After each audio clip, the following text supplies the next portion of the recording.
Gaano kaimportante ang emergency fund sa isang tao?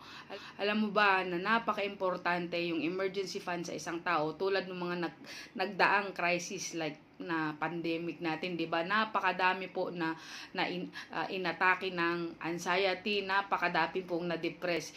Isa sa mga reasons kung bakit sila na-depress is walang emergency fund. So lumubog po yung mga iba sa utang. So napaka-importante po na paghandaan natin ang ating emergency fund. Magkano naman ang ating dapat na paghandaan na emergency fund? Ito po yung kanyang formula.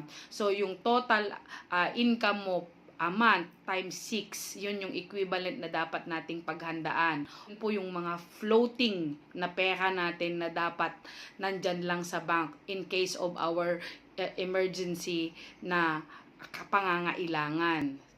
To know more, kaibigan, comment ka lang below.